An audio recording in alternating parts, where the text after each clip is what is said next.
버타거리 브라더스의 디렉터스 컷.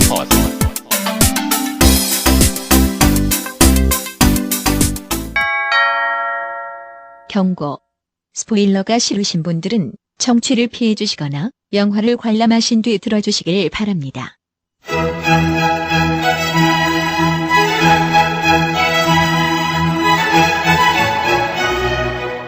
본 녹음은 코로나19 방역 지침을 준수하여 진행했음을 알려드립니다.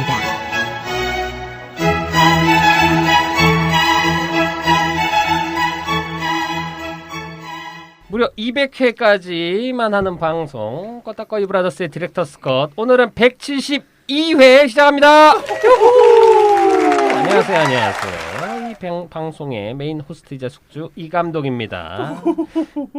지금 산타클로스가 와 계시네요. 지금 산타클로스 목소리를 내신 오늘도 안 감독님, 앙팡팬님 그리고 띵동 해백님과 함께 방송을 녹음하고 있습니다. 네, 다들 어떻게 지내셨나요? 무더위에 지쳐가고 있습니다. 항상 지쳐 계시잖아요. 무더위 탓하지 마요. 무더위를 더 덮밥처럼 얹힌 상태지요. 네, 그렇습니다. 덥긴 진짜 덥더라고요. 네, 저 맞아요. 얼마 전에 휴가라서 아이들 데리고 저기 평화의 공원 임진각 옆에 보면 캠핑장이 있어요. 실수로 차선 잘못 타서 넘어가실 뻔했다고. 월부가 거기 앞에까지 가서 판문점에서 유턴했어요. 판문점 내래남에서 왔수다. 아니 그날 판문점 간 날 또 하필 미국에서 누가 오신 날이야. 비행기 엄청 날아다니고 그러더라고요. 헬기 날아다니고 하여튼 거기 그 캠핑장에 가족끼리 여행 갔는데 날이 너무 더워가지고 아무튼 재밌었다. 다들 종료. 있었다니. 캠핑장을 사실 태어나서 처음 가봤는데 이제 뭐 카라반? 캐러밴. 네, 캐러밴 네. 예약했는데 뭐 에어컨도 나오고 씻을 때도 있고 그러더라고요. 네네 맞아요. 사실 캠핑에 전혀 문외한이고 관심이 없어가지고 갔는데 아이들이 너무 좋아해가지고 좀 신기하죠. 예, 좀 신기했어요. 신기해하고 사실 가족끼리 온 데가 되게 많았거든요. 그날. 그래서 좀 이쪽에 관심을 가지고 아이들하고 나중에 좀 캠핑도 좀 같이 가보고 집 그래. 팔고 캐러밴 사시겠다고. 집 팔고 차 팔고. 떠돌이 생활. 요즘에 캠핑을 워낙 많이 하니까 네네. 이제 캠핑장에서 그 개별 화장실을 주는 곳도 있더라고요. 그러니까 건물이 하나가 있고 샤워실하고 화장실이 하나씩 다 있는데 이제 그 사이트에 자리를 맡으면 거기 키를 줘요. 들어갈 수 있게끔. 그래서 가족이 그러니까 개인적으로 쓸 수 있는 화장실 샤워실을 저는 사실 캠핑 되게 싫어했던 게 그 씻는 거나 그렇죠. 막 무더위와 싸워야 되고 막 이런 게 너무 싫었는데 지금은 안 그렇더라고요. 좀 지자체에서는 그 차박할 수 있는 공간이 아예 만들어져 있어요. 그래서 차만 딱 가져가서 되면 바로 다 할 수 있게. 그렇죠. 네, 그렇습니다. 요즘에 차박 네. 그 경차도 레이 정도부터는 레이는 잘 돼 차박을 할 수 있더라고요. 맞아요. 트렁크 열고 이렇게 하면은. 왜 이렇게 그래가지고. 자석 높이면 꽤 넓더라고요. 네. 그리고 아예 그렇습니다. 그런 목적으로 나온 소형 SUV 차량도 나왔죠. 그리고 또 청취자분들 그래도 또 헷갈릴 수도 있으니까 얘기하기 전에 자기 이름 한 번씩은 얘기하시죠. 네. 안녕하십니까 우리 안 유명한 감독이라 안 감독님이 다람쥐. 오랜만에 듣는. 다른 분들도 자기 목소리 한번 들려주세요. 네, 안녕하십니까. 육아와 영화에 관심이 많은 앙팡패입니다. 그리고 안녕하세요. 문화알림이 해백입니다. 좋습니다. 땡동 문화 알림입니다. 문화 알림이 해빙님은 뭐고 지내셨나요? 알려줄 거 아니, 있어요? 알려드릴 거 이제 안 알려줘. 이게 좀 제가 제천을 얘기를 해야 되는데 이게 방송 시기가 맞아가지고 그렇군요. 그래서 만사를 제천 놓고 가신다고. 네 이제 제가 네. 제천으로 떠납니다. 네. 좋습니다. 여자친구랑 간다고. 네, 밖에 있는 그 친구가 밖에 있는 친구인가요? 친구인데요. 근데 아마 이 방송이 나갈 때쯤엔 영화제가 지난 다음인 네, 것이 뻔하기 그렇죠. 때문에 제천국제영화제 그러면 어떤 영화가 수상할까요? 예상해 주세요. 수상이보다는 요번 아무래도 음악 영화제다 보니까 음악 관련된 게 굉장히 많아가지고 좀 네. 트로트. 트로트. 엘비스? 좋습니다. 지금 얘기를 잠깐 끊었지만 지금 이 감독 트로트 만들기 프로젝트 노래가 네. 나오면 지금 뮤직비디오 좀 아이디어를 좀 생각을 하고 있어가지고 좀 뮤직비디오를 좀 참신하게 만들어 보려고 구상 중입니다. 조금만 기다리세요. 지질이 구상. 커밍 순 네. 좋습니다. 하여튼 뭐 다들 잘 지내셨군요. 근데 휴가는 다녀오셨어요? 안 감독님이랑 해백님은? 전 일 없으면 휴가라서 휴거 올라가죠 하느라고. 예. 네. 저도 뭐 휴가는 따로 잡지는 못한 것 같아요. 지금 이제 날씨 좀 선선해지면 차라리 나중에 좀 쉴까 싶기도 하고 요즘 또 바쁘기도 하고 하니까. 그렇군요. 네. 뭐 캠핑 강제 휴식인가요? 저는 휴가는 아니고 뭐 일 때문에 갔었는데 남해를 갔는데 독일 마을 가본 적 있어요? 네, 저 가봤습니다. 오, 누구랑? 가족들하고 갔었죠. 독일 사람들. 지금 밖에 계신 분 아니고 너무 좋던데? 그게 어디 있는 거예요?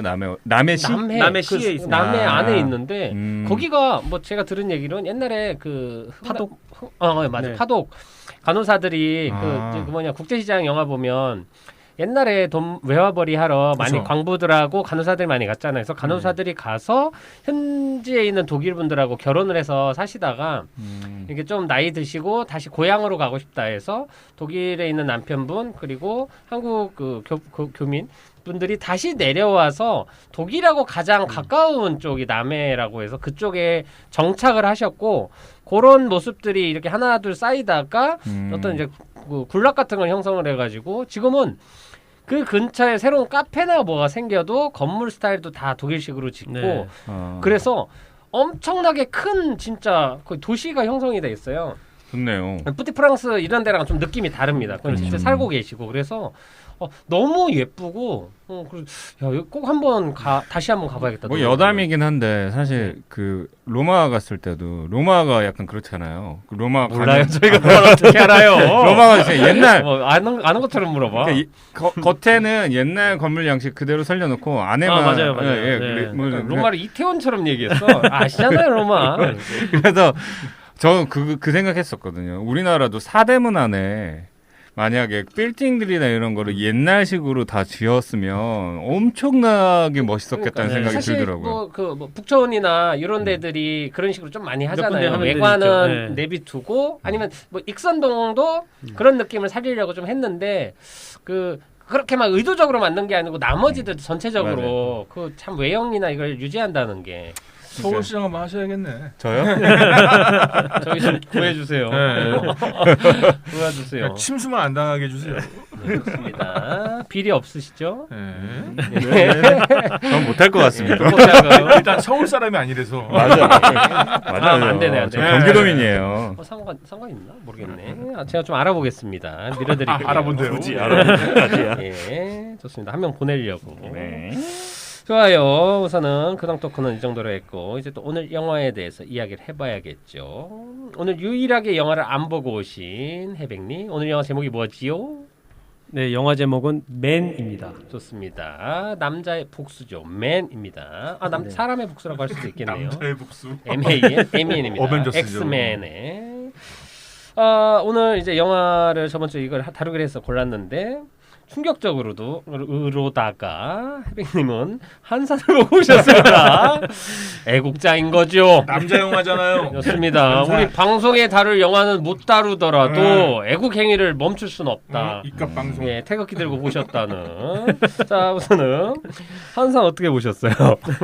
한산 네. 너무 재밌습니다. 아이고야. 우선 여기까지 더 이상 스포가 되니까. 네. 그거는 뭐 관크 얘기가 엄청 올라오더라고요. 좋습니다. 애국 할아버지들이 그렇게 소리를 지르신다고. 예, 4D 영화라고 너무 좋더라고요. 네. 저도 그거 한번 그래요? 뭐 그런 얘기 뭐 얘기 나왔으니까 초등학생 얘기도 있던데. 그 얘기 뭐냐면 그 에피소드 한산 잠깐 에피소드 얘기하면은 영화 시작하는데 할아버지 한 분이 이순신 장군께서 외군을 우리나라를 구하셨다 하고 처음에 외치더래요. 극장 안에서 사람들이 그래서 술렁술렁 하는데 중간중간도 저 나쁜 외놈들 하고서는 원균 저 죽이는 막 이러면서 계속 얘기를 하는데 이게 사실 불편한 것도 있는데 어떤 사람들한테 이게 좀 재밌는 거야. 근데 그런 분위기가 극장에 있다 보니까 후반에 외군도 무찌를 땐 관객들이 다 같이 박수 치면서 봤대. 그치. 긴장을 풀어주신 거지. 예, 그러니까 맞아, 약간 맞아. 연극 공연 같은 걸 때도 맞아요. 누가 한번 웃어줘야 옆에 사람도 부담 없이 그렇죠. 웃잖아요. 그래서 맞아요.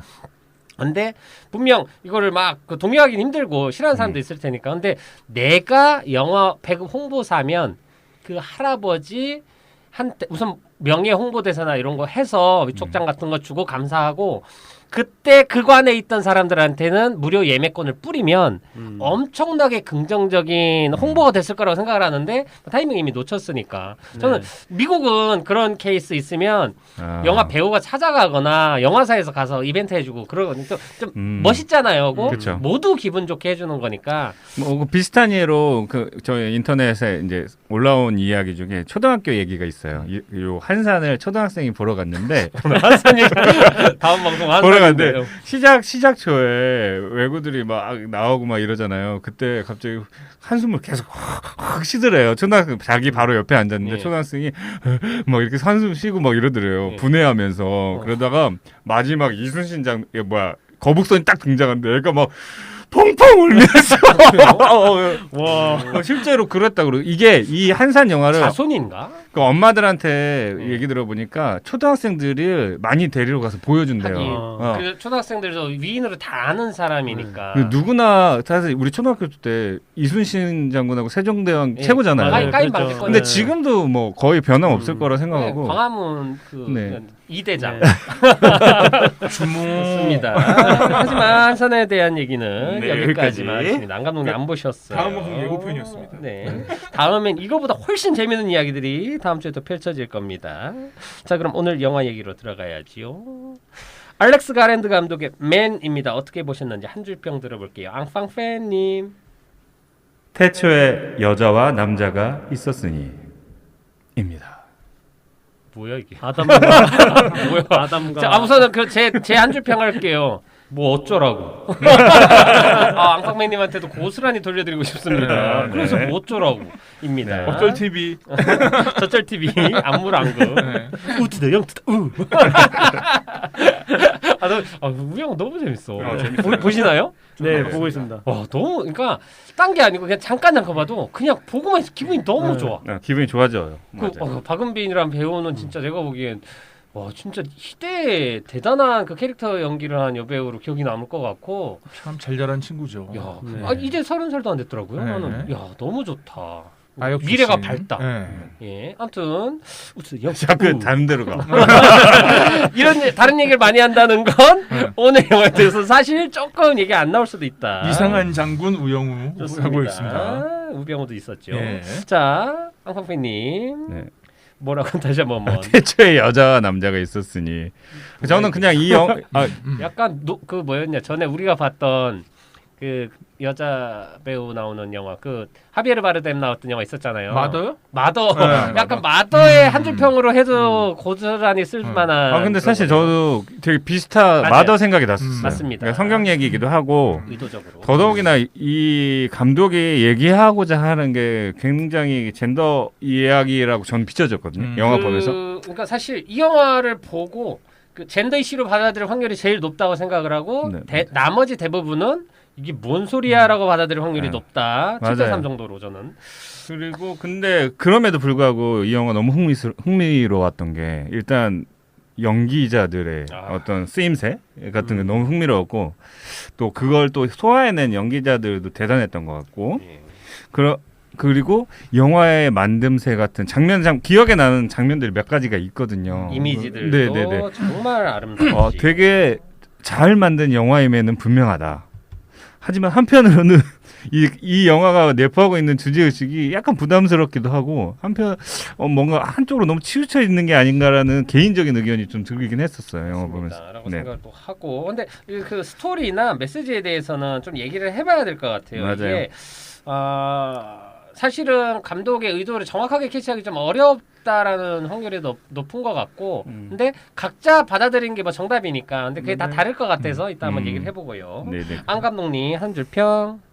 그녀의 치유법입니다. 두비둡두비둡. 좋네요. 그녀의 치유법. 힐링 무비인가요? 그렇죠.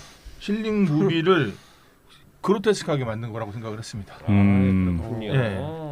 그 여자 주인공은 성장과 힐링을 하고 끝나는 영화인가요? 아니요. 이 영화의 가장 결정적인 장면은 맨 마지막에 소파씬이라고 봅니다. 그래서 그 물어보는 장면이요? 남편. 엔딩 그냥. 그러면 그러네? 이렇게 끝났어요. 저는 힐링 영화 아니죠. 킬링 영화라고 생각했는데 힐링 영화로 보셨군요. 예. 좋습니다. 저는 한 줄평 뭐 어쩌라고였고요. 사실 감독이 무슨 얘기를 하는지 대충은 알겠는데 그러니까 이제 좀 짜증나는 게 공포 영화가 아니에요. 장르적으로 제가 보기엔 공포적인 요소가 있으니까 이거 예술 영화 아트무비라고 보는 게 맞고 제일 비슷한 영화 한 편 꼽으라면 누구야 그 문제적인 감독의 안티크라이스트 라는 영화 있어요. 라스 폰 트리에 감독의 안티크라이스트랑 가장 닮아 있는 영화고 그 영화는 어떤 여성성이나 이런 거에 대해서 혐오하거나 그런 어떤 여자가 숨어 살면서 막 자해도 하고 막 이런 내용인데 엄청 닮아 있고 다루는 이야기나 메시지, 이제 죄책감이나 이런 거에 대해서도 비슷하고 영상적인 의도나 이런 것도 크라이스트는 훨씬 더 그로테스크한 쪽으로 빠지고 이 영화는 되게 미학적으로 예뻐 보이는 식으로 시각적으로나 뭐 음악은 또 기괴하긴 하지만 그래도 예쁘거나 어떤 영상적인 거에 대해서는 좀 어떤 미적으로 볼 수가 있는데 다루는 이야기나 어떤 불쾌감 이런 것들은 거의 비슷하다고 생각이 들어서 하지만 감독의 메시지 그렇게 동조하고 싶지 않고 그리고 아까도 말했지만 전 공포 영화라고 생각을 하고 봤는데 좀 배신감이 느껴져가지고 공포 영화는 절대 아니에요. 어떤 장르적인 거나 이런 면에서도 공포 요소가 있다고 해서 공포 영화라면 뭐 살인의 추억도 공포 영화다라고 말할 수 있으니까 저는 장르적으로는 공포 영화는 아니다라고. 이 감독 얘기 맞는 게 저는 공포 영화 진짜 무서워하고 별로 안 좋아하는데 하나도 안 무섭더라고요. 보면서 무섭다는 생각이 전혀 안 들었어요. 그리고 이 영화를 보고 만약 누군가 무섭다면 여자 주인공에게 감정이입을 해서 아까 뭐 젠더 이슈로 만약 파악을 한다면 그런 일상에 대한 공포에 대해서 이 영화를 보면서 약간 간접 체험을 하는 거지 영화가 직접적으로 체험을 강요하거나 요구하는 영화는 아니기 때문에 공포 영화는 아니다라고 저는 심리 스릴러 정도요? 예, 심스. 더 심스. 겟아웃 같은 느낌이에요. 겟아웃은 명작이지요. 그치요. 공포 영화입니다. 그건 좋습니다. 그리고 우리 해백님은 네. 외웠어요. 지금 얘기를 들으니까 어떤 영화 같습니까? 근데 제가 생각했던 거랑은 좀 많이 다르긴 하네요. 제가 이 영화를 사실 부천국제영화제 이제 26회였죠. 얼마 전에 끝났는데 개막작이었어서 원래 맞아요. 보려고 했다가 티켓을 못 샀어요. 이게 완판이 돼버리는 매진이 돼버리는 바람에 못 사서 못 봤었는데 그때 이제 굉장히 그러니까 사람들 평도 워낙 또 좋았었고 현장 반응도 좋았었어가지고 이제 막 엄청난 공포구나.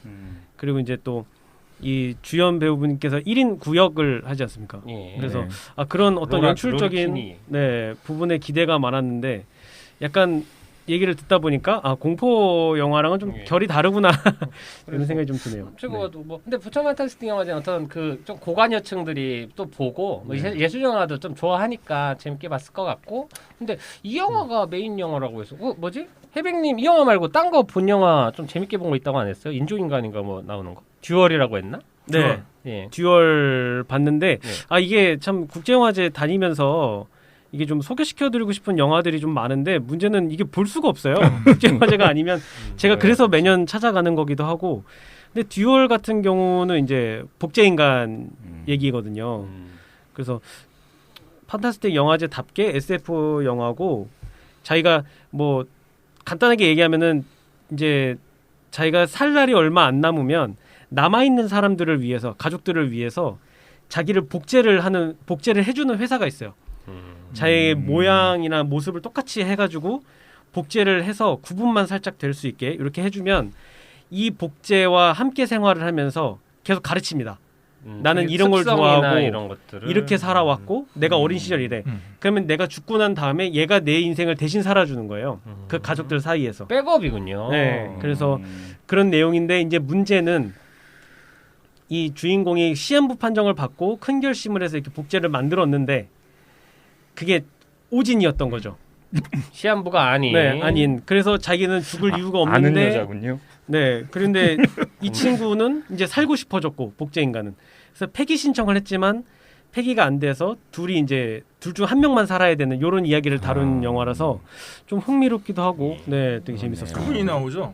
카렌 길러, 네, 카렌 길러. 네뷸라, 네, 네뷸라가 나오죠. 하고 그좀 세계관이나 이게 좀 신선하더라고요. 얘기 들어보니까 그 결투를 신청해서 둘이 결투를 해서 이게 살아남는다는 어떤 그 좀 룰이나 이런 게 있는 세계관인 거잖아요. 네네. 그래서 요거 제목도 듀얼이고 비슷한 수준으로 단편 영화가 해외 영화가 있습니다. 뭐죠? 제목은 모르고 엠터라고 저기 유튜브 채널 하나 있는데 네. 어렸을 때부터 둘 중에 하나가 살아남아야 되니까 둘이 찾아가서 죽이면 사는 거예요. 이런 식의 설정이 하나가 있어요. 그래서 그게 나오는데 똑불기 영화 같은 건가 그건? 뭐지? 아니요. 복제인간이에요? 복제가 아니라 인생 자체가 뭐가 코드가 맞나 봐요. 그래가지고 내가 먼저 가서 죽이든가 제가 날 죽이러 오든가 이게 있어요. 서로 안 죽이면 되잖아. 아니 근데 그게 성인이 되기 전에 그걸 꼭 해야 된대요. 그래서 그래서 그거는 지금 성인식인가 디테일하게 보구나. 모르겠는데 그거 한번 그 사이트가 있으니까 보십시오. 한번 그렇습니다. 유튜브 채널. 또, 또 평행우주 관련해 가지고 이런 에피소드가 있는 영화들이 꽤 있었던 걸 기억을 하고 네. 다시 맨 이야기로 잠깐 돌아오아서 네. 영화 본격적인 얘기는 전반부는 좀 전에 했으니까 후반부는 있다 하고 영화에 대한 정보를 간단하게 말씀드리겠습니다. 감독 알렉스 가랜드예요. 우선은 만든 영화 3편밖에 없는데 이 사람이 우선은 팬이 꽤 많습니다. 근데 이 사람이 뭐 하는 분인가 하고 찾아보니까 옛날에 2000년에 비치라는 레오나르도 디카프리오 나왔던 영화 원작자였고 또 28일 후라는 좀비 나온 영화 있지 않습니까? 네. 그거 각본 28주 각본하고 네버 렛미 고라고 이건 또 뭐냐면 이것도 신기하네. 듀얼이랑 비슷한 게 그 사람들 그 하여튼 죽어가는 그러니까 뭐야 그 장기 같은 거를 복제 인간을 만들어 가지고 그 사람 그 원래 사람이 어디 아픈 게 있으면 복제 인간을 키워서 그 장기를 이식하고 죽어버리는 사람들 이런 그 복제 인간들 아일랜드랑 비슷하군요. 예, 그 거기에서 그 복제 인간들이 죽기 전에 뭐 벌어지는 뭐 이런 내용으로서 이제 앤드류 가필드 나왔었고. 그 영화에도 각본 제작을 했고 그다음에 이제 저지 드레드 각본 프로듀서 그리고 그 데니 보일이 만들었던 SF 공포 영화 있습니다. 선샤인이라는 영화. 또 요런 영화의 각본이나 이런 거 참여해서 보니까 그 어떤 그 SF나 어떤 장르물 그리고 환타지 같은 세계에서 영국 영화에서 많은 게 영향을 끼쳐왔던 분이 작가네요. 그러다가 감독 데뷔작은 2015년에 엑스 마키나입니다. 여기서 돔놀 그리슨 나왔었고, 근데 요거도 어떤 부자 집에 있는 로버트죠. 로버트랑 그 자기 직원을 거기 숙소에서 살게 해주는데 그 여성형 로버트에게 남자 주인공이 반하고 그 로봇이 이제 약간 반란가닥 일으켜가지고 주인 죽이고 막 이랬던 영화로 기억하는데, 네, 맞습니다. 그냥 뭐 스토리만 보면은 어떤 액션이나 스릴러 영화일 것 같지만. 오히려 서사나 이거는 그것도 조금 되게 좀 미학적이고 느린 템포였던 기억이 나요. 이 수영화. 그 다음에 넷플릭스에서 만든 2018년 서던 리치 소멸의 땅이라는 영화 있습니다. HP 러브크래프트의 무슨 우주에서 온 색채라는 에피소드를 장편 영화로 만든 거예요. 그래서 어떤 우주에서 뭐가 떨어졌는데 색감이나 이게 왜곡돼 있고 이런 어떤 공간이 있고 거기에 지구인들이 탐사하러 갔다가 벌어지는 공포나 뭐 이런 건데 네. 사실 저는 서던리치 봤을 때도 그러니까 그 영상적인 비주얼적인 거에 대해서는 되게 좋은데 서던리치 혹시 보신 분 있나요? 네, 봤습니다. 근데 이 영화도 좀 너무 난해하고 그러니까 어떤 우리가 예상하거나 의도한 무슨 외계인 있는 공간으로 가면 뭐 외계인들과 무슨 액션이 펼쳐지거나 아니어도 무슨 대단한 그 외계인과의 교류가 있거나 이랬으면 좋겠는데 되게 좀 철학적인 느낌으로 그리고 그 이미 우리가 컨택트라는 영화에서 그쵸. 보여줬던 감동이나 이런 게 있는데 그 수준까지 도달하지 못하는 상태에서 뭔가 난해한 얘기를 하니까 하여튼 많이 좀 전 별로였어요. 하여튼 그것도 또 약간 여성주의 느낌이 있었습니다. 서던리치도.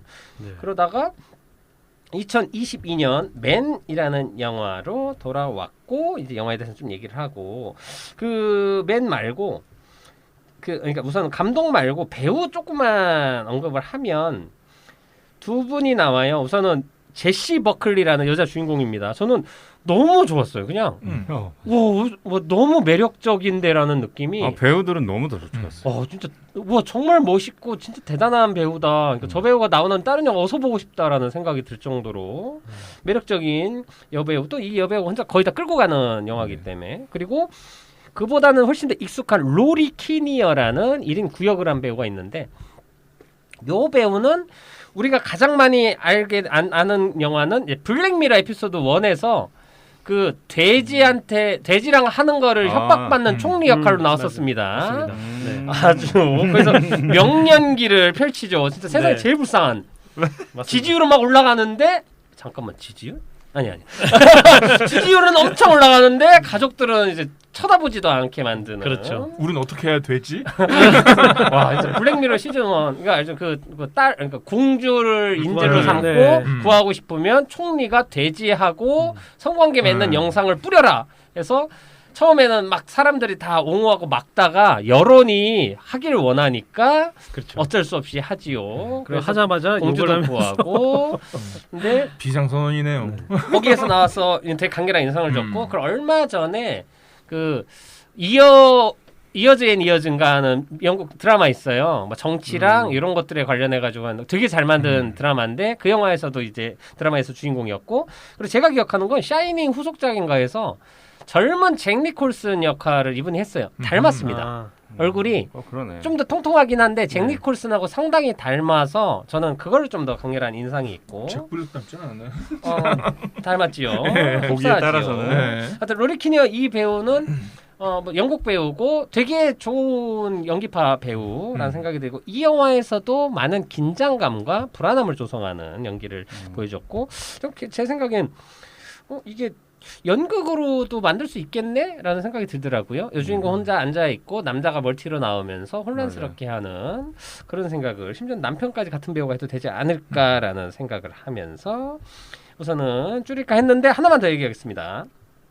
요게 저희들이 뭐 그린라이트도 그렇고, 그린라이트 말고 그린라이트요, A24라는 영화사에서 만든 영화입니다. 개인적으로는 요 근래 믿고 보는 영화사예요. A24에서. 뭐 저도 사실 맨 좀 별로긴 했지만 그래도 어떤 영화적인 미학적인 색감이나 어떤 철학이나 이런 거에 대해서는 되게 확신이 있고 영화사의 색깔이 뚜렷한 영화사입니다. 그래서 우리가 많이 봤던 뭐 저번에 한번 다루긴 다뤘었는데 뭐 언더 더 스킨, 뭐 터스크도 여기 있네요. 근데 유전, 엑스마키나, 그리고 얼마 전에 미드소마도 이 맨이랑 비교가 좀 많이 당하더라고요. 더 랍스타, 뭐 킬링 디어, 어떤 예술적이고 막 그런 좋은 영화들을 엄청 많이 만듭니다.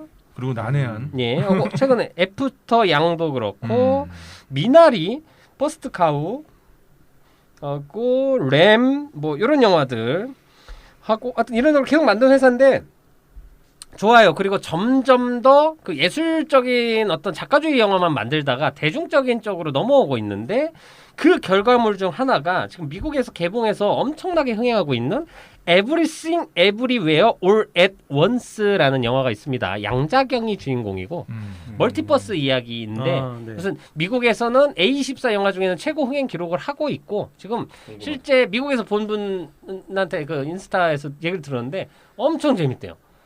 액션 영화고, 하여튼 그 감독이 데니얼스라는 감독인데 이전에 만들었던 영화가 스위스 아미맨이라는 영화 있어요. 해리포터가 죽은 시체로 나오고 방귀 뀌는 시체로 나오고 무인도에 혼자 남겨진 사람이랑 둘이 같이 벌어지는. 그러니까 감독이 제정신은 아니야.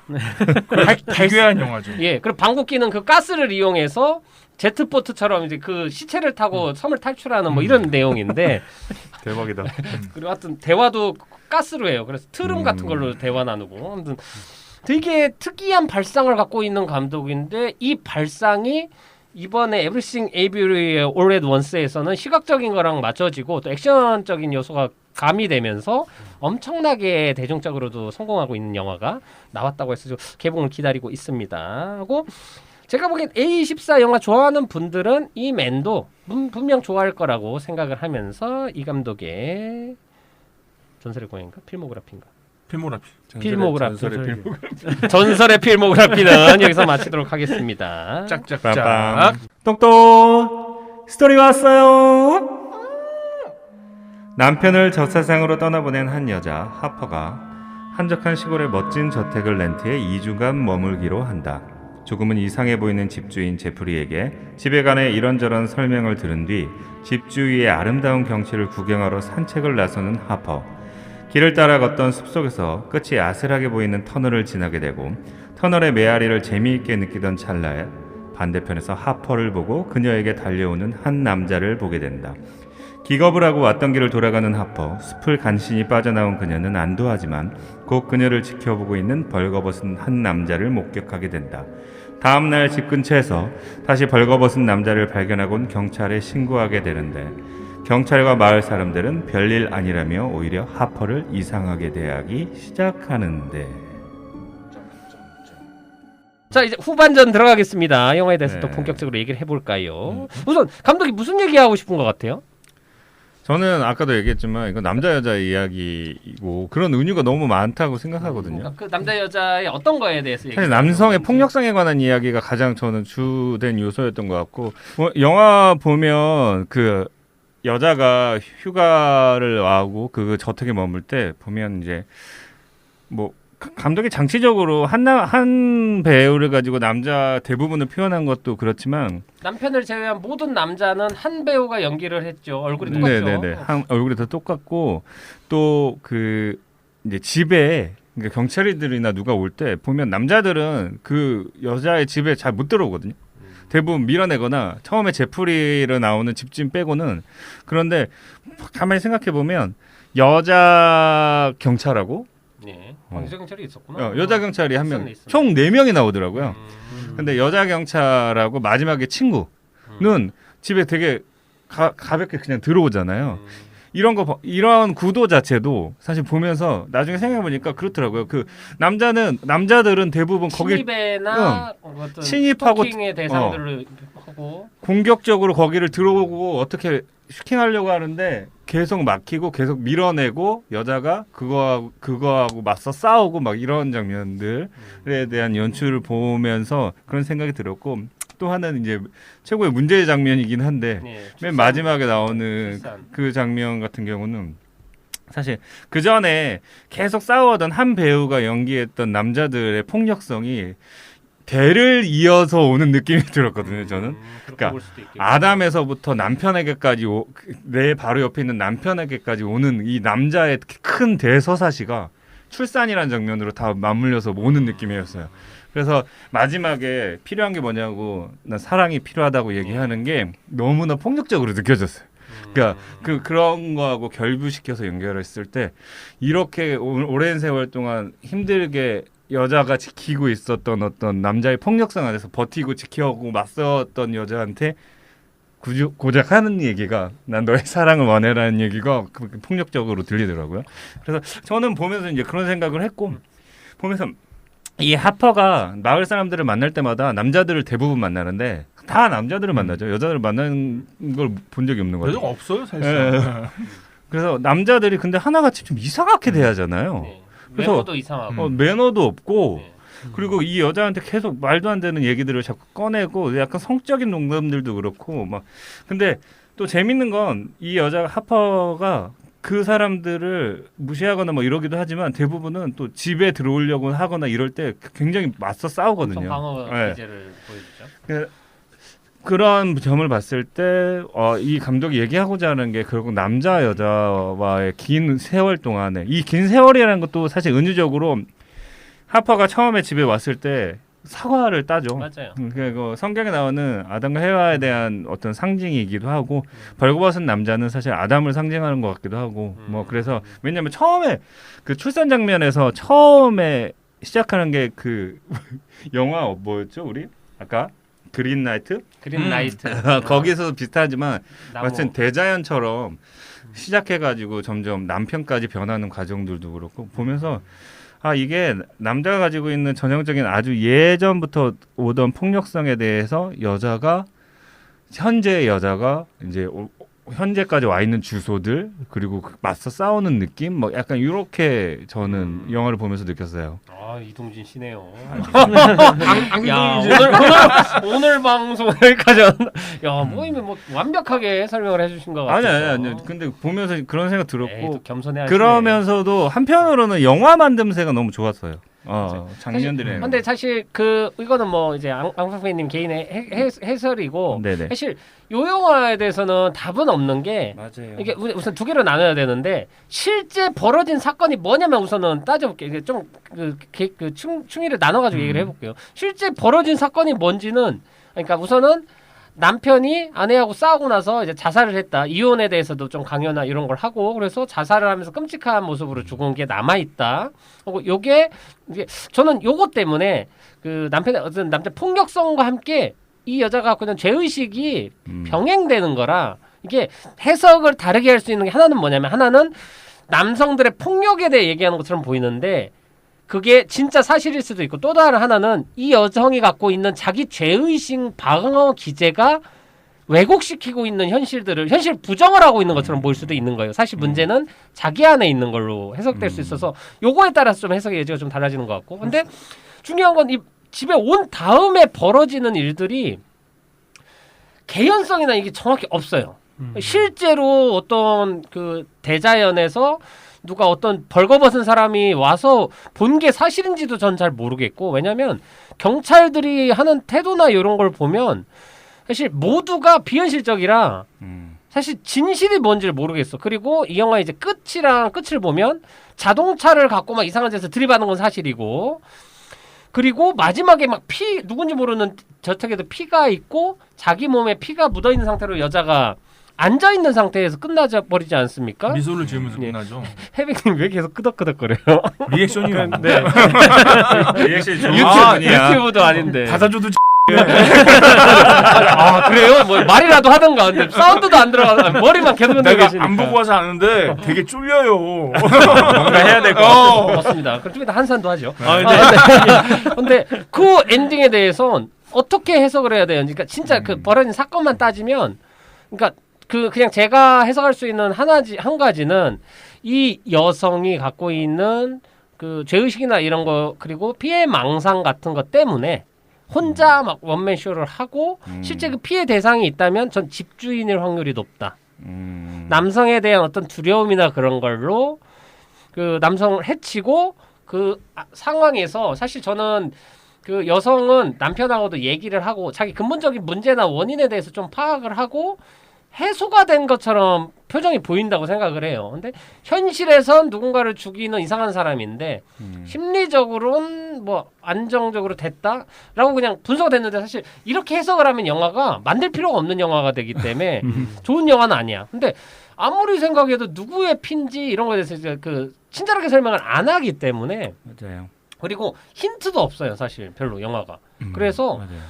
솔직히 말하면 그 논리적인 추리나 이게 불가능한 영화예요. 그래서 전 그게 너무 이 영화가 싫었고 그러다 보니까 그 메시지도 앙팡팬님이 말한 메시지처럼 저도 들리긴 하는데 아니 그런 메시지 얘기하려고 이렇게 어렵고 난해하고 불필요하게 뭔가들을 할 필요가 있나? 그리고 그 남성의 폭력성이나 이런 것들이 이거는 감독이 생각하는 거잖아요. 어떤 고증이나 이런 것도 아니고 그리고 저 둘의 전사도 우리가 모르는데 대뜸 그냥 남성의 폭력성이라고 얘기를 하면 사실은 불편함도 느껴져요. 그러니까 실질적으로 저도 하면서 계속 드는 좀 뭔가 이렇게 엇갈리는 뭐 이런 장면들이 뭐냐면 그러니까 성경 얘기잖아요. 뭐 아담과 이브 얘기 같은 경우는 잘 모릅니다. 그러니까 저도 잘은 모르는데 뭐 워낙 그건 유명한 얘기니까. 근데 선악과를 따게 뱀에게 유혹당해서 선악과를 따는 건 사실은 여자잖아요. 여기 영화에서도 실제로 그렇죠. 시작하자마자 과일 따는데 문제는 근데 사실 그렇게 되면 원죄를 저지른 건 이브인데 그렇잖아요. 그러니까 그렇게 따지면 이 감독님 얘기가 맞는 것 같다는 생각이 드는 거예요. 그 전에 남자의 폭력성에 대해서 제가 얘기했던 거는 영화에서 보여지는 단편적인 것들인데 그냥 이 그러니까 성경 논리대로라면 아담은 착한 사람이어야 되거든. 그러니까 원죄를 짓지 않고 그냥 어떻게 휘둘린 사람 중에 하나여야 되는데 영화에서는 되게 폭력적으로 보이거든요. 그러니까 이게 성경을 약간 반하고 있다는 그러니까 영화 자체 쪽에서는 좀 다르게 썼다는 생각이 좀 들기도 해요. 그래서 이게 되게 헷갈리더라고요. 보면 볼수록. 그리고 사실 손가락 갈라지는 장면 뭐 이런 것들도 의도한 바가 무엇이냐에 그거는 뭐 쇠창살에 죽어진 남편의 그 이미지들이 형상화됐다고 보면 될 것 같고 근데 이게 또 어떤 상징 의미도 있겠죠. 그렇죠. 그러니까 사실은 손에 말뚝이 박히는 거는 상징하는 바가 예수님이죠. 있잖아요. 예. 그러니까 예를 들면 이게 왜냐면 또 성경 얘기를 계속 하고 있으니까 그러니까 이미지적으로는 자꾸 그게 떠오르는 거예요. 근데 이게 연결은 잘 안 되는 거죠. 뭔가 그래서 이게 감독이 도대체 무슨 얘기를 하고자 하는 근데 또 건가? 이렇게 얘기하니까 성경 안에 있는 남성 중심적인 서사에 대해서 약간 디스하는 영화로 해석이 될 수도 있겠네요. 그럴 그렇게 수도 또 있겠다는 들으면은. 생각이 은연중에 예. 들기도 했었어요. 그리고 보면서 그러니까 저는 처음에 그 사과를 따먹는 장면이 전 되게 불쾌했거든요. 뭐냐면은 너무 무례한 거 아니야라는 생각이 들더라고요. 이 여자가. 왜냐면 동의를 전혀 구하지 않고 맞아. 너무 아무렇지 않게 사과를 따서 먹는데 심지어 상대방을 대할 때도 먹으면서 얘기를 하는데 왜 이렇게 무례하지? 그러니까 되게 집주인이 실제로 얘기하죠. 응. 무례한 거 아니에요? 약간 그런 식으로 얘기하죠. 근데 장난식으로 애둘러서 얘기하긴 네. 하는데 일단 그 태도 자체가 굉장히 좀 불쾌했어요. 그래서 그랬는데 또 중요한 게 시작이 되게 오묘하게 시작하잖아요. 노래가 흐르면서 네.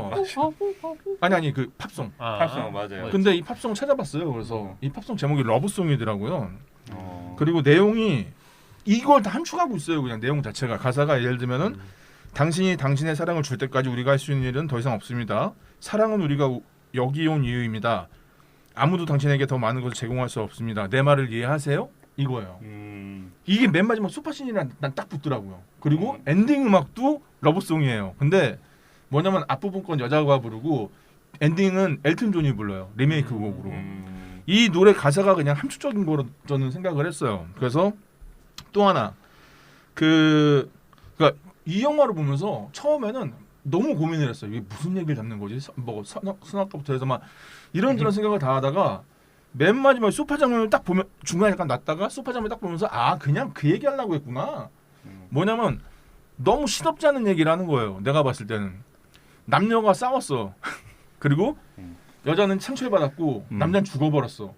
여자는 힐링을 하기를 원해. 그리고 결국엔 힐링을 받았어. 그게 뭐야? 사랑. 끝! 이거야. 근데 그거를 이 영화 제가 느낀 게 영화를 저도 이제 글을 쓰고 하다 보니까 뭐냐면 영화를 찍고 연극을 만들 때 쓰기에 되게 노력을 하거든요. 쓰면서 뭔가를. 근데 이 영화는 찍기에 되게 노력을 한 것 같더라고요. 그거를 말로 표현하기보다는 영상을 어떻게 보여줄 것인가에 그게 대해서. 중요한 덕목이에요. 네. 맞아요. 그래서 이 영화는 그 별거 아닌 얘기를 되게 영상학적으로 되게 많이 집어넣고 또 하나가 맥거핀처럼 별걸 다 집어넣었어요. 그게 사과도 들어갔고 그다음에 아까 그 알몸 남자 있잖아요. 그걸 찾아봤어요. 그린맨이라고 있더라고요. 그린맨. 네, 영국에서 수목정령이라고 해서 영국 각지 숲에 다 있고 나무와 줄기가 뭉채고 땅에서 뻗어지는 뿌리 모양의 발을 가지고 있고 잎이 무성하게 달린 나뭇가지가 팔이기 때문에 숲속에서 누군가 숲속을 침범하려고 하면 막 나무 소리 내면서 쫓아낸대요. 그것도 그린맨이네요. 네, 남성성을 그러네요. 갖고 있는 그리고 어떤 요정이네요. 그러면서 그린라이트가 생각이 나더라고요. 저는 그러니까 숲에 대해서 그래서 그런 게 나오면서 얘도 남자고 또 하나 이 제목이 되게 매력 있는 게 남성의 복수형이기도 하잖아요. 네. 근데 인류라는 뜻이기도 해요. 네, 왜냐면 맨이 사람이라는 뜻을 갖고 그래서 있으니까. 오히려 중의적이더라고요. 그러니까 뭐냐면은 감독 자체가 아까 찍은 영화 필모부터 봐서 그걸 좋아하는 것 같아요. 헷갈리게 만드는 거를. 저는 근데 그러니까 그 만약에 요거에 대해서는 약간 남성성에 대한 부정적으로 파악을 한 거면 사실 이거 근본적인 거예요. 왜 인류인데 남자랑 이걸 쓰냐?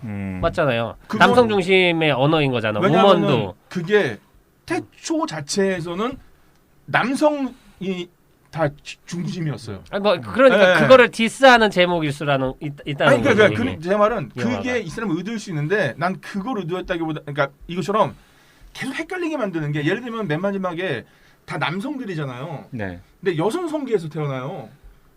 당연하죠. 그러니까, 예. 그러니까 뭐냐면은 그 순간 성별은 좀 의미가 없다는 생각을 했어요. 왜냐면은 저게 여성의 몸에서 남성이 태어나고가 아니라 심지어 나중에 머리에서 태어나잖아요. 그러니까 뭐냐면은 이건 그러니까 그렇게 생각해도 좋아. 근데 내가 얘기하는 거는 뭐 이런 거야라고 생각할 수 있는데, 그러니까 마치 헤어질 결심을 보면서 저는 만나는 사람마다 헤어질 결심 물어보는데 해석이 다 달라요.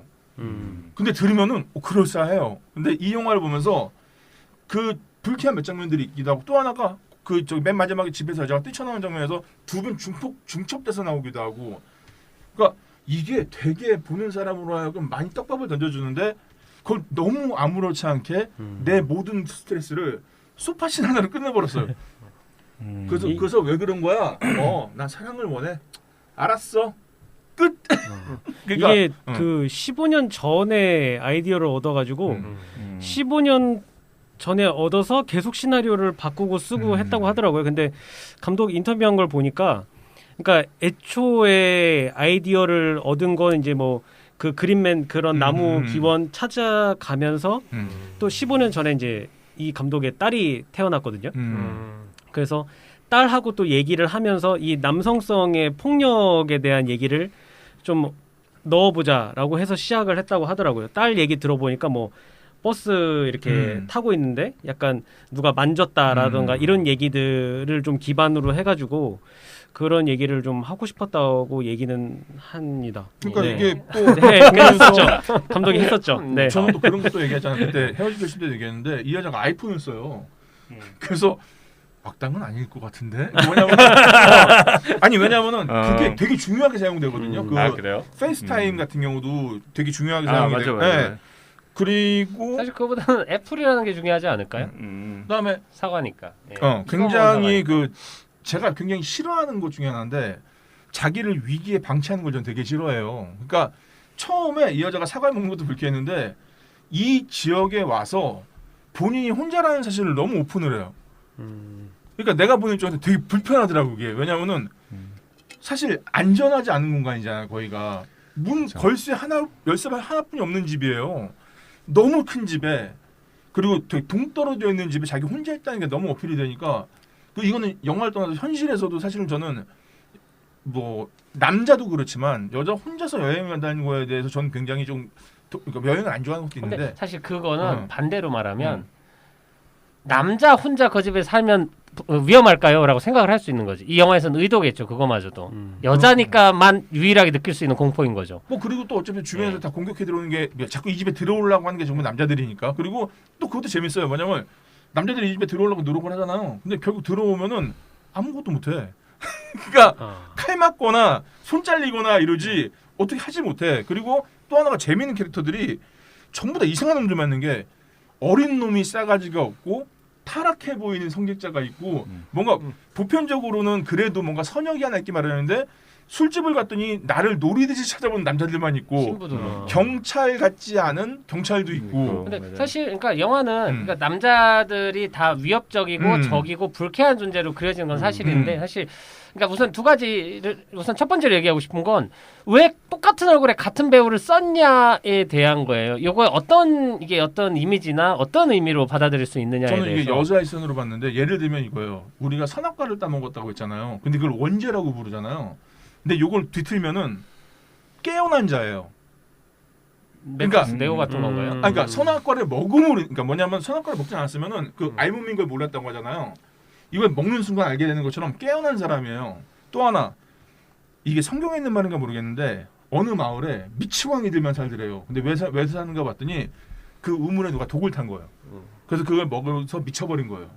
그래서 이 사람들이 자기 물을 가지고 도망다니고 막 살다가 결국 잡혀가지고 그 얘기는 그러니까 그러니까 미치광이 왕 빼고 다 미쳐버려서 미치광이 왕도 물약을 먹어서 먹더니? 같이 미쳐버리는 이야기죠. 아니야 그걸 먹었더니 정상이 됐대요. 그러니까 자기도 미쳐버리니까. 그러니까 뭐냐면 이거는 관점의 차이라는 거예요. 뭐냐면 이 여자한테 적대시되는 인물들은 다 똑같아 보이는 거겠죠. 그렇겠죠. 그러니까 나는 그거예요. 이 시선을 어디다 두고냐. 사실은 거꾸로 생각하면은 동네에 이상한 여자 온 거예요. 그렇잖아요. 우리 그냥 술 먹고 있는데 자꾸 와가지고 이상하게 쳐다봐. 맨날 밤에 문 잠궈.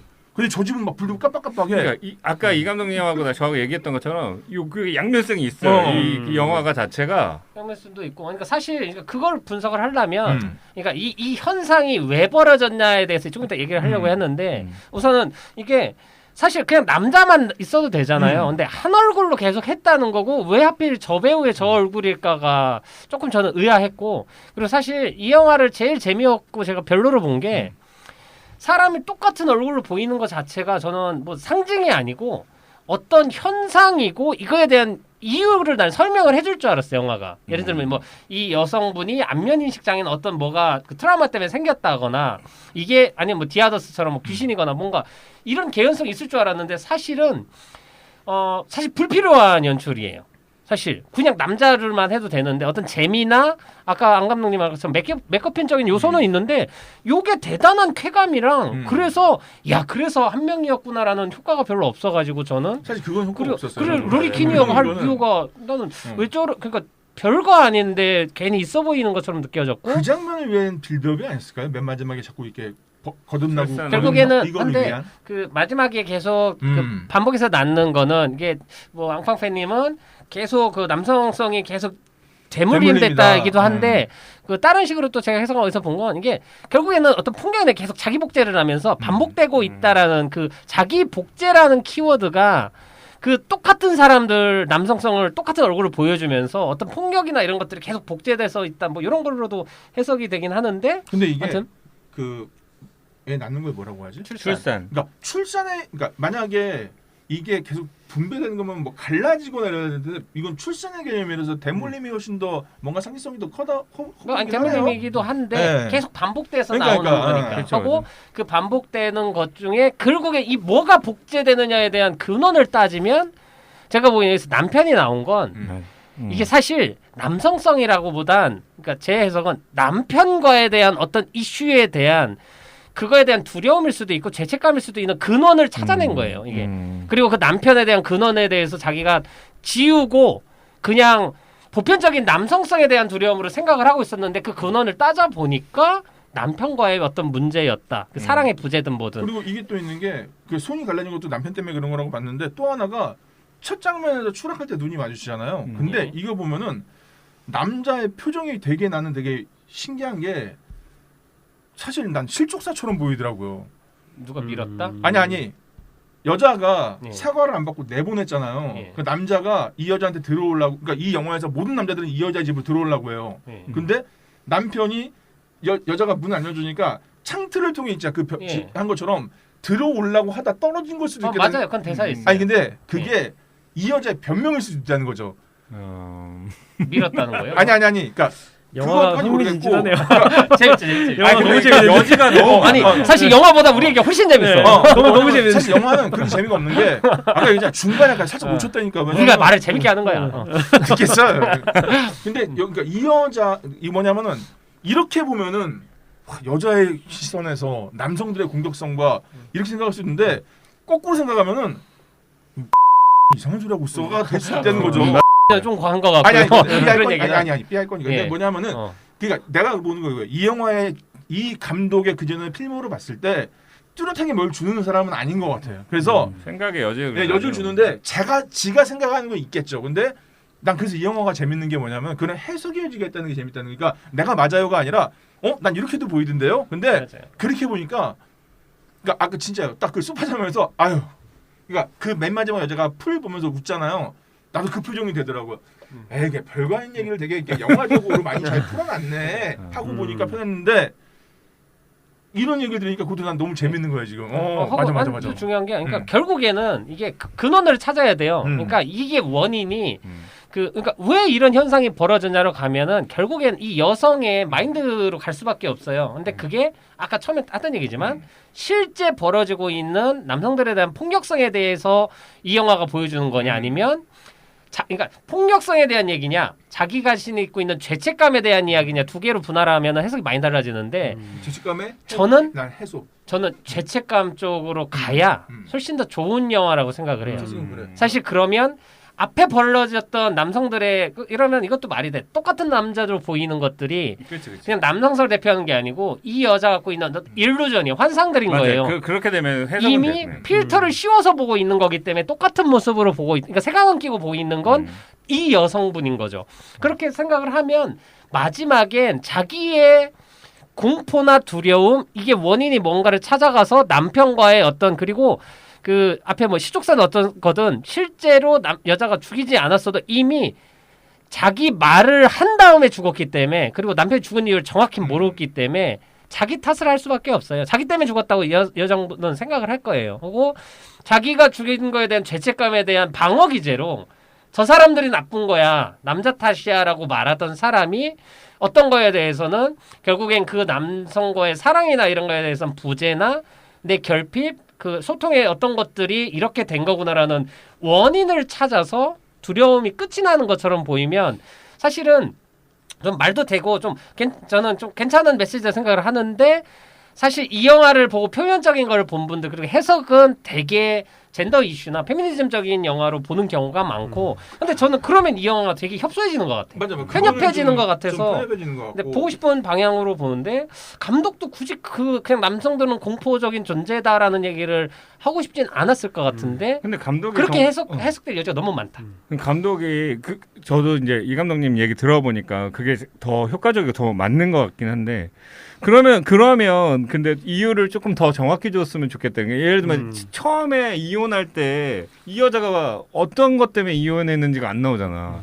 그러니까 이게 선빵 맞아서. 근데 저는 조금 더 딥한 개인 해석을 하면 우리가 브로커 때도 그랬는데 이 여성이 만약에 출산을 못하는 사람이다라고 가정을 하면 그것 때문에 어떤 이혼을 하게 된 거라고 하면 사실 원죄를 또 자기한테 가져갈 수가 있어요. 그러면 마지막에 계속 출산하고 나는 그 장면들도 이 여성이 갖고 있는 자기는 사실 출산을 못하는 거에 대한 어떤 두려움인데 그거에 대해서 형상화된 무언가에 대해서 보여지는 걸 수도 있다라는. 근데 영화에서 뭐 정보를 설명은 안 하니까. 이 영화에서 저는 맨 처음 남편이 죽는 게 굉장히 중요한 시작이라고 생각을 하는데 저는 그게 남자의 복수심으로 봤어요. 그러니까 사실은 실족사를 했건 진짜 여자가 떠밀어 죽었건 어쨌든 떠밀어 죽인 건 없었나? 그러니까 남자가 죽었다는 자체가 여자한테 죄책감을 주잖아요.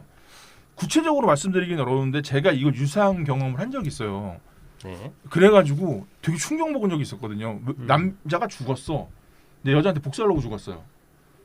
철저하게 계산을 해가지고 그런 적이 있었어요. 그래서 여기서 보면서 이 여자한테 원죄를 준 것도 이런 게 좀 있었는데 뭐냐면 근데 아까 말씀하신 대로 요 감독이 구체적으로 제시를 안 한 이유는 난 그거라고 봐요. 이렇게 좀 해석해 보라고. 왜냐면은 그런 거 있잖아요. 카레맛 똥하고 똥맛 카레 얘기하시죠. 그러면 뭐 드실 거예요? 안 먹어요. 아니 나도 그거예요. 예. 그걸 먹어야 돼? 이건데 나는 카레맛 똥인지 똥맛 카레인지 났는데 사람들이 그걸 먹으면서 야, 이거 카레맛 똥인가 똥맛 카레인가 이거를 즐기는 게 아닌가 이 감독 스타일 자체가 예, 그 생각이 좀 들었습니다. 또 얘기 들으니까 아까 실족사라는 게 무슨 얘기인가 이렇게 생각했는데 본인이 스스로 자살을 했을 확률도 상당히 높네요. 왜냐하면 경찰들이 분석이 창문 베란다로 네. 오려고 했다는 거지 현상을 결과만 봤으니까 그렇게 따지면 약간 헤어질 결심에 반대되는 버전으로 자기의 어떤 오해나 이거를 잊지 못하게 하기 위해 각인시키기 위해 죽었을 수도 있을 것 같아요. 왜냐하면 둘의 관계는 어떤 폭력이 들어간 상태에서 이미 다시 합쳐질 수는 없고 이 남편의 마음이나 이런 거에 대해서는 이제는 뭐 돌이킬 수 없다는 확정을 지은 순간 자살을 했을 수도 있겠다. 그리고 이 순간 법적으로 따지면 여자분은 미필적 고의가 돼요.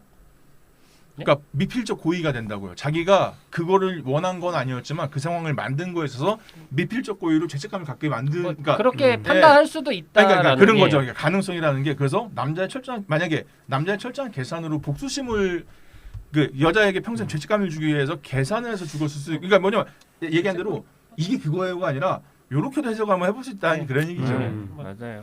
여튼 죄책감보다는 그냥 딱 지금 떠오른 건 그냥 폭이 내려놨다라고 생각을 할 수도 있겠네요. 하지만 중요한 건 항상 살아남은 자들의 목 아닙니까? 그렇습니다. 해석은 자기가 하는 거기 때문에 이 안에는 물음표로 끝난 어떤 질문에 대해서 답을 못 찾아서 이렇게 더 힘들어지고. 그럼 나 질문 하나 하고 싶어요. 이 영화 그래서 보면서 뭐냐면은 좋아요. 맨 마지막에 그 친구가 오잖아요. 예.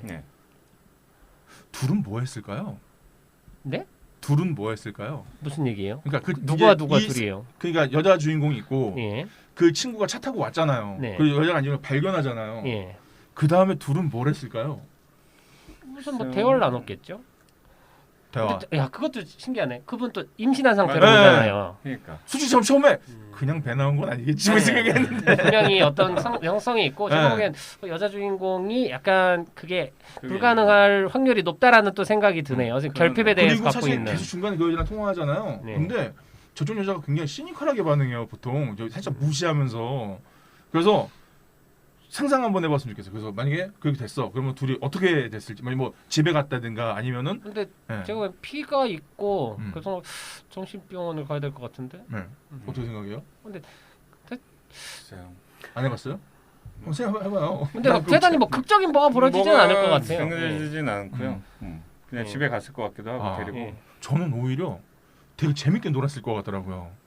네? 이제 해소가 됐으니까. 아니 그게 뭐냐면은 친구가 그게 안 될 것 같은데. 아니 그게 이 정황에서 보면은 사실상 여자의 몸에 피만 있고 시체가 있거나 아무것도 없고 오기 전에 그 여자가 그랬잖아요. 내가 가서 그놈의 새끼들만 이런 거 이렇게 막 하겠다고 막 하잖아요.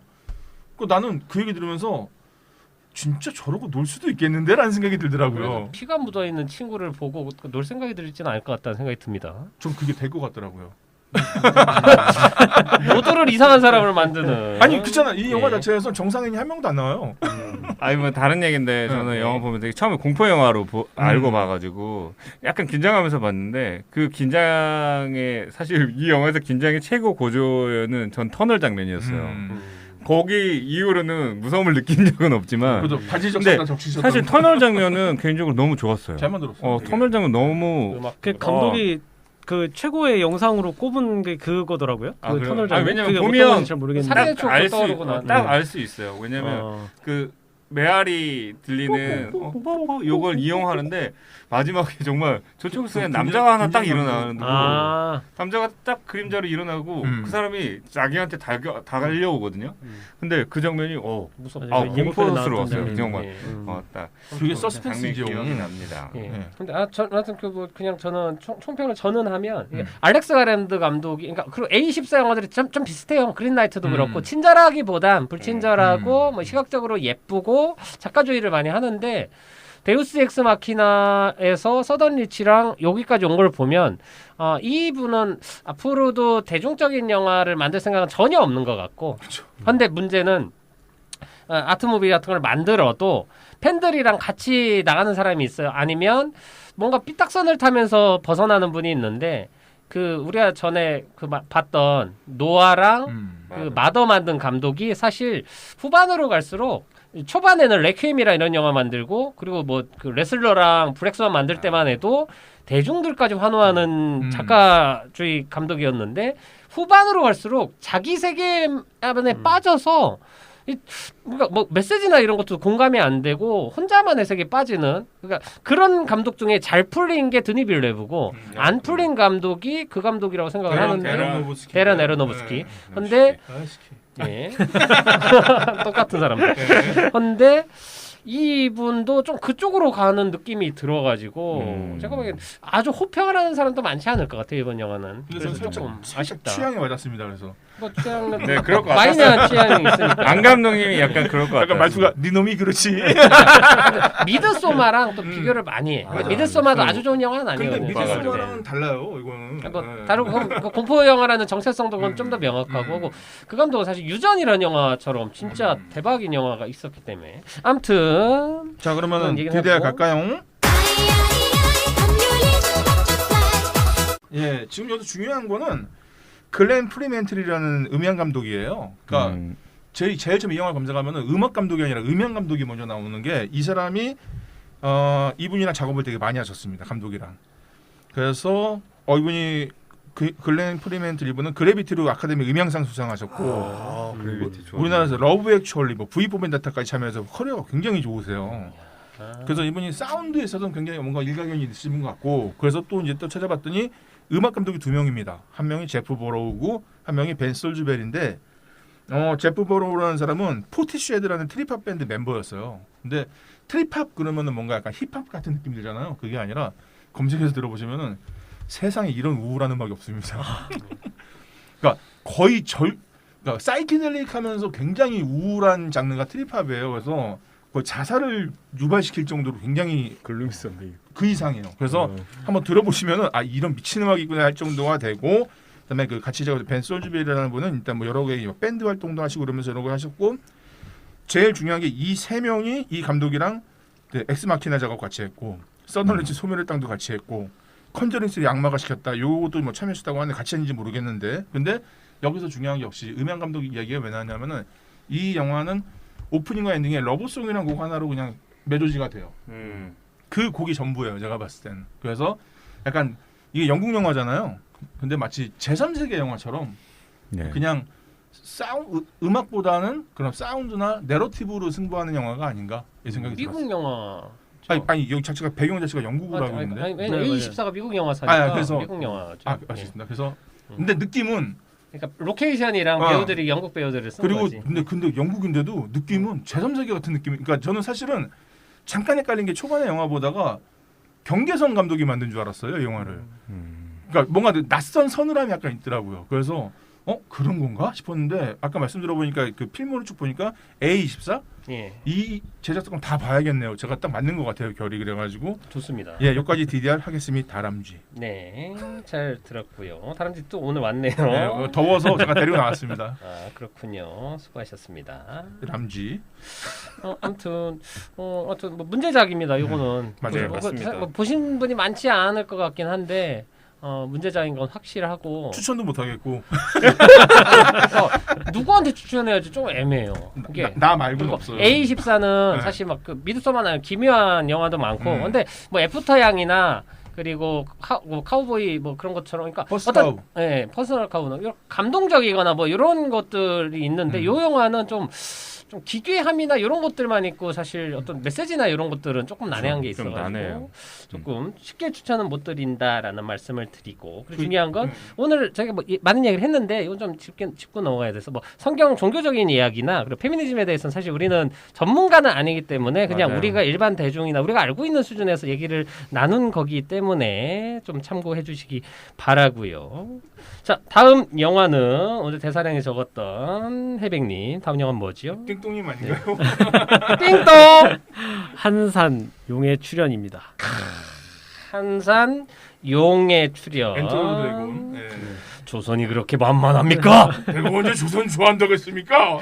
왜가 그렇게 나쁩니까? 한산 이겼네 마침내. 그분이 그렇게 바다로 떠나셨군요. 예, 그렇습니다. 왜구는 더 깊은 바다에 버려요. 다시는 찾지 못하게. 마침내. 엄청나게 많은 패러디들이, 이게 올해는 진짜 박해일의 해라고 저는 생각을 네, 하고. 맞습니다. 도요토미 히데요시의 심장을 가졌으면. 사시바 히데요시죠. 자, 그러면 다음에는 한산 용의 출연을 다루도록 하고요. 오늘 방송 다들 수고하셨습니다. 다람쥐! 가시죠.